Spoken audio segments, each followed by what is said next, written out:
right, hello Tide fans. Welcome to Tide Talk. I'm your host, Sean Taylor. We look a little different today. Got Maurice in town. Maurice, thanks for joining us, buddy. You're welcome. Good to see you in the house Sponsor. today. Good to see you, Got man. my buddy Jimmy with us as usual.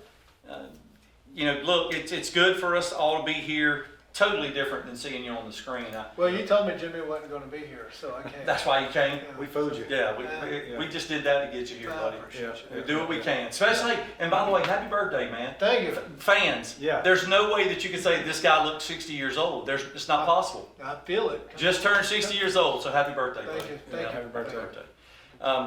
So was the birthday present? I knew that birthday present was coming. I did. I had said months out, I said, this birthday's going to suck. But I'm just glad to be here. But I mean, kind of knew that was going to happen because we didn't have, and it's come to fruition as far as quarterback situation. Just didn't think our offensive line would be this porous at this point, but I don't make the. No, I thought I was going to jump right in. I mean, I think we've all shared over text over the course of the week. I mean, everybody was extremely disappointed. I know we were all disappointed. I said it before. For me, I just can't put all the blame on the quarterbacks. Now, look, quarterback play was not very good at all this past Saturday. Ty Buckner's a good kid, obviously. He's playing at the University of Alabama, went to Notre Dame. Obviously, he's a good kid. Didn't see anything that I liked at all from him. I think he threw one ball, which we said during the game, ball should have been called. But Ty Simpson came in and did a decent job, but he was pressured a lot. He threw one good ball to the tight end, thought it was a very good ball. But at the end of the day, the team lacked something. They lacked. Well, it lacked a lot of. Yeah, they lacked more than just lacked motivation or whatever the case might be. And I maybe that's going ahead and naming Milroe as QB1. Maybe that's going to bring maybe they'll rally around him. You've heard some things online that they've said about his leadership and et cetera. But let's jump in. This past Saturday, we've talked about it 1,000 times. There's not a whole lot we can say differently, but It's a family show, right? that's right. So we got to keep it rated. South Florida was the bottom third of pass defense. The previous two opponents had well over 300 yards passing. We had 107. 100. I was going to say 108. 107. Yeah, I mean that was impressive. It was, I know there was a rainstorm, but there was a rainstorm for both teams, and it was. You don't know what's going on, but something definitely is not clicking within the locker room. Let me just leave it at that. Yeah, Jimmy. Man, the team I saw Saturday was I didn't recognize. It didn't look like an Alabama team that we have seen in I don't know if we had that bad of a performance back in the Shula days or not. I mean, dude, it was ugly. I think I saw one reference to the Shula days. It was ugly, to say the least. As far as Buckner is concerned, dare I say what I saw him do for almost a half of football, the worst quarterbacking at the University of Alabama that I've ever seen. And you've been watching it for a long time. I've been watching it a long time. But it was pathetic how bad he was. Maybe he is a great kid. Maybe he's a better quarterback than what he showed. But, man, he was terrible on Saturday. I don't know why he stayed in as long as he did. I didn't think Simpson did that bad. Like I say, he was under pressure. And who knows? I'm thinking that maybe now that we have named a quarterback, that's not the worst position group we have right now. I think it's the offensive line. Dude, they're terrible. I mean, I don't know, man. A lot of conversation about that. Crazy. Do you believe that there's any chance at all that it was planned, not planned to play poorly, but planned to give Buckner his shot, to put Ty Simpson in and give him his shot so that Saban could say, I gave you a chance, now we're going back to Milroe. Do you think that was even a thought? Or So you're saying conspiracy? I don't want to use the word conspiracy. I just believe that, man, there was so much rumbling after the Texas game and how Milroe's such a freak athlete, but he's just not really a quarterback. And we've even made that statement that he's a freak athlete and struggled with some things. Do Do you think that that was even a thought that Do we I? go ahead and show the world? Do I think that Saban has orchestrated a situation to where he knew that his team could win anyway and allowed? Exactly. That was my point. Do I think that this is the first time? No. Do I think it happened the other day? Yes. I mean, this team, they had no chance of. I'm sorry, I got friends in Tampa, but they had no chance. Their offense was just as bad as their defense, and I will say we had our second team out there, but I don't think there was really any need that Saban was panicking. But you know, if you want to get your players' attention, put them in a bad situation. But man, I mean, I can't believe that Saban would do that purposely. I mean, if Milroe is the starting quarterback, obviously it was the first game, and now he's been named that moving forward, or the first two games. I mean, don't you want to get him as many reps as possible? I mean, don't you want to get him ready for SEC Do you play? remember So a guy why- named Jake Jake Coker. Coker and I Cooper mean, Bateman? Yes, I remember that. But that made zero I mean- sense for him to start against Ole Miss. But I mean, but I'm just telling you, man, that just doesn't make any sense to me. Especially with Milroe after the performance Let me against ask you Texas. this. Milroe needed a good warm up to get ready for Ole Miss, and he didn't play a snap. And you're telling me that Saban did that on purpose just to show everybody that hey, he is really our quarterback. first of all, lower your shoulders. Don't get so. Was it sorry. coincidence I'm sorry. that Saban referenced the 2015 Bateman, Coker? Was it coincidence? I mean, There are no coincidences. right? I mean, God, I just can't you know, listen, who knows? Because we're not there. We're not in the locker rooms. We're not at the practices. But man, it's hard for me not to just wonder. It's hard for me not to wonder because, okay, we struggled so badly the first half from an offensive perspective. I mean, at one point, we didn't have 100 yards rushing or 100 yards passing, combined. and Milroe's still on the sideline. Right. And so to add, and I'm going to say it again, I've said it multiple times, I'm not saying I'm a Division I coach, but when they're getting that much pressure on the quarterback, and they did in the Texas game, and they did in the South Florida game, one way to stop that is the quarterback running. Yeah. So the obvious answer is standing on the sideline. The obvious answer is standing over there on the sideline. So I do think that maybe it was a test for Milroe. How would he respond to that? How would he handle that situation? Would he be over there, you know, cheering the guys on? Would he be over there encouraging the guys and that sort of thing? Everybody says that he did. And why would Saban mention Milroe on the sideline saying, "Yeah, I like this leadership. I like this." I was like, Well, there's some clips floating around where he was running off the field and high fiving and chest bumping and all that. Especially when Simpson, I think when we went down and scored our first touchdown. You see that, but you also read where he was mad and he was aggravated and he was pouting and that caused some locker room issues. Again, you read that some guys didn't kind of I don't want to say they quit, but didn't really want to play as hard because He was over there. Because Milroe wasn't starting. I mean, like I say, man, you're hearing all this crap. I heard all kind of Again, garbage it's like not that. recognizable. It's not Alabama football, man. It's For so sure. frustrating. For sure. God. Well, we're at a breaking point. We'll pause right there. But I mean, it's clear that he needs to calm down. Is he Can't, always this man. animated? Well, if Like you I've had 3 or 4 days to to think do about this, all man. this. God, So we're going to take a quick break. But before we do, for the first time in 6 years, we actually have a live audience. we have a live audience. So everybody wave.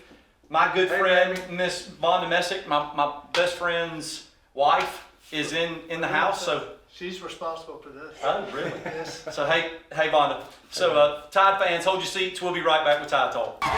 Beam wins it on a last-second kickoff return, and it's all thanks to the Big G. He's only about a foot tall, and he's not great at catching since he doesn't have any arms. But boy, when he does, he's end-to-end in a blink thanks to that 1 gig speed that makes him so special. You can tell his teammates just love playing with him. Maybe a little too much. Gig speed from Beam, made for football, available everywhere. All right, welcome back, Tide fans. So yes, didn't look like an Alabama football team that we've seen for several years. plenty of other questions about why and that sort of thing. Hopefully this week we'll see those answers. We'll see kind of Saban's mindset behind all that. Mm-hmm. You know, will we ever truly know? I don't know. If it works out in his favor, He's a genius. he's a genius. Right. You know, but Jimmy, you made a point, and I just wanted to talk about that a little bit. You heard all off season about the battle at left tackle between Proctor and I think it's Peterson. Maybe I keep wanting to say Peterson, but the other kid that is a sophomore for left tackle. We're benching the quarterback. Yeah. Are we going to give the other kid that there was such a good competition going on at left tackle? Are we going to give him a shot? Because I'm going to tell you, Proctor has been baptized over the past 2 games into Division I football. I'm glad you brought the offensive line up. Because, you know, you go back the Thank last... you, Jimmy. That's why I'm the host of the show. You go back the last 2 or 3 years and go look at what we've signed out of Yes. high school. The top offensive guard, or, you know, top center, the top left tackle. I mean, year in and year out. You know, if he's not the top one, he's the top 2 or 3. Right. Where are those guys? Well, what happened to those guys? I know a lot of them transferred. I mean, there's a kid starting for the offensive line at Florida. Cody. Yeah, From here in yeah, Phoenix yeah, City. yeah. Phoenix City boys transferred. What about the two We had brothers? 6. Brockmeyer. He's at Yeah. TCU. Right. He had a brother. Both of them were like top in Four or there. five. Damian George Jr. is so- in Florida. So what is going on with the offensive line? Well, And I'm like you. I'm sorry. I'm sorry. If you're gonna, I've been waiting on this show. If you're gonna send a message to the quarterback room, you dang sure better send it to the offensive line. Agreed. Because I'm just telling you, where I was that joker going. at left tackle needs to be on the bench. Maybe it's going to wake him up. Do you disagree with that? Well, I think they're in training to be matadors. No, they didn't look fleet of foot. That's you know, and I understand 6'5", 350, but you know what good is it if you can't move? And usually the move was too late. Speed ends up killing you off the edge. Yeah, speed is a killer, and they look like they were well out of their element. I don't know what's going on with the offensive line. This is the second year for the offensive line coach to be there. Supposedly he's more to physical type of. I was excited when we got him. He came out of Kentucky. Yes. They had just won. Well, maybe I need to get in touch with Javion Cohen because he is a Central kid. I need to find out. Yes. So why'd you leave? What's, Get us an inside scoop. yeah, what's going on? Because there's clearly a problem. I said it last week, if you remember. One of 2 things. Either the recruiting rankings with respect to these kids as 5 stars or 4 stars are way off, or there's an issue going on Yeah. from a coaching perspective that we're not making these kids any better. And so there's got to be one of the 2 because, you know, man, South Florida, did you see the stat that in the Western Kentucky game where they threw for 50 times, did not record a sack? Right. And against the University of Alabama, there's 5 sacks. That is something that has to be addressed. And that was on a 3 and 4 man fronts. not really a Saban whole lot. said it was Yeah. very rare that they were blitzing. They did it a couple of times. But we keep talking about there's a problem with communication. Well, when they're only rushing 3 and 4, that's not a communication issue. Right. That's standard football. you're just getting you got, booked. you got 5 linemen and there's 3 and 4, down defensive linemen. That's not a communication issue. So I struggle with that because we and viewers look at that as, oh my God, the quarterback. Oh my God, the quarterback. There are times when I believe it is the quarterback's fault because he held it too long or he didn't hit the open receiver soon enough. Right. A lot of times I mentioned in the Texas game, Milroe held the ball too long. He even completed some passes that he even held it too long then. That comes with uncertainty. That's exactly right. And- Unsure of his arm, Yes. more sure of his legs. Yes, and that's one thing I do not like about dual quarterbacks is they're uncertain and they say my legs will save me. And you forget even though he's the fastest guy on the team or second fastest. Defensive linemen in D1 especially, in the South, Texas, 2 or 3 of them will eventually catch you with an angle. So you're going to find out that it's different. I think he's going to learn. I think he's adjusting to it. Yeah. So, let me ask you this. I brought this up last year. I think we talked about it last year. We've seen this where we're not as physical, we're struggling, it looks like we're almost regressing on both sides of the ball. We mentioned it started happening when we lost our rah-rah guy on the sideline. That was our strength and conditioning Scott coach. Cochran. When we lost Cochran, we've seen the change. We've seen the shift. I mean, these Good guys that we brought Good in, they're this new wave of speed and Scientology agility and all and- this crap they brought, and I was super excited. And I know we've lost one of those 2 guys. Dare I say that's part of the issue? Maybe we're whatever we're doing in the weight room and getting ready physically, maybe that's not working. I think it's a double-edged sword because I do remember us talking about this, but I also remember why we had so many guys being injured. Well, Knee injuries. So I think it's a I double-edged sword. don't mean to, right. Yeah. Well, I remember. We're not getting people injured, but we're also not physical. We're not. Yeah, getting I people think blocked. it's a We're not double-edged getting off of sword. Blocks and So look, I'm really hoping that the players-only meeting will see some effect from that. We'll see that.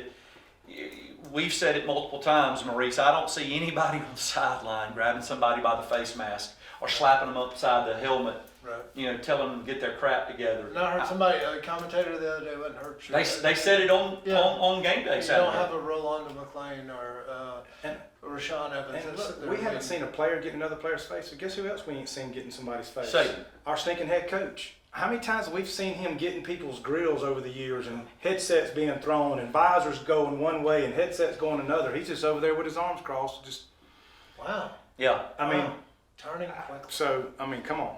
I do Something's believe changed. Something's changed. I do believe I don't this like it. Saturday will be. Your attitude's changed. That's what it Dang is. show has. My attitude has changed. I do believe Saturday is going to be important for the balance of the season. I think the way we show up Saturday will dictate the balance of the season. If the team that we know based on talent, based on because listen, from a physical perspective, I got to tell you, man, I've watched Caleb Downs come downhill and absolutely lay the wood to some folks as a freshman safety. Man, Deontay Lawson is a physical guy. The number 40, who is the backup to Marshall from Georgia, the backup linebacker, Yeah, his name is It's a kind of Pierre. Pierre, No. yeah. That's a different number. Okay. But he played a lot Saturday, and he's physical. I mean, we have some guys that will be physical. I just think that we need to see more of that. We saw a little bit Saturday, and I've seen some guys play with some physicality. I just think we also need to see that on the offensive side of the ball. Our running backs blocking, from a pass perspective. I'd like to see us be a little more physical. Especially Chase. and Roydale Williams, Roydale, they're I thought put did a great together job. well, but a lot of times we're cutting. Yeah. The Texas game, we cut. But that dude, they're trained to get Pop up, up. and it's So I think Saturday's going to be will dictate the balance of the season. If we come together and we show up and we play a good game on both sides of the ball, I believe that will help us gain the momentum that we need. Because listen, the gauntlet is coming. The gauntlet of the SEC I get it. is coming. Right. There are no breaks really until the end of the year. No, we got one in between, but it still doesn't matter as far as SEC goes once we get into it. And I And the totally West is- agree with you too, Sean, because it's hard to believe that 3 weeks, or I guess a month into the season, that we're kind of a make or break point. I mean, if we go out there and throw up another dud, and dare I say lose at home again to Ole Miss, to an Ole Miss team, the season's over. And you can bet But if we play well, like we know we can, and you can bet dominate, Lane then, Kiffin's going to bring it without a doubt. we're going to go to a break on that comment and then come back and talk about All right. that, because there's been some conversation just with No kind of problem. the back and forth. So, Tide fans, hold your seats. We'll be right back with Tide Talk. Experience is key when selecting a flooring company. And at Huckabee Brothers Floor Covering, we bring unrivaled expertise to the table. From excellent flooring installations to swift and efficient water damage restoration, we've got you covered. Our commitment to customer satisfaction is unwavering. We take pride in exceeding customer expectations. Don't compromise on quality or convenience. Call Huckabee Brothers Floor Covering today, the ultimate choice for exceptional flooring solutions and unmatched customer satisfaction. All right, welcome back, Tide fans. So listen, Lane Kiffin's coming to town. You know, Who? Lane Kiffin, the Lane Train. Oh, yeah. Oh, You know, Saban said he may be the best offensive play caller in the country. They're averaging 50-plus points a game. You number know, 11 offense in the country. coming with a high-powered offense, a lot of confidence, especially after watching Alabama. And don't be fooled, they are watching, because Kiffin was talking about how they were watching the TV version. Yeah, the TB copy. So, Yeah. so don't be fooled. They're watching, and I know that Lane Kiffin's probably licking his lips, but I'm gonna tell you the more interesting matchup that Pete. we have bashed Pete Golding, and that joker he's gonna come in fired up and probably bringing everything that he knows to bring, and rightfully so. I'm fine with that. Rightfully so. If that's everything, okay. Wouldn't that be something if that Joker with that team? But listen, here's what I watched them play this past weekend. I just don't think they're very good defensively. No, they're not. I think they're very talented offensively, but I just don't think they're very good defensively. Now they have played Tulane and Tech, and Tech has done And- surprisingly okay. And Tulane played them really well. Exactly. Tulane is known for their offense, and that game was back and forth for the most With part. their second string quarterback, mind you. Yeah. So, yeah, I mean, nothing to sneeze at by any means. Yeah. So, again, I honestly can't remember. I never wanted Pete to go. Right, I know you didn't. You wanted him to stay. You were lobbying for that one. Didn't you go up there? And, I didn't and- lobby. Oh. I bribed. Oh, gotcha. So there's a difference. But remind me, I mean, since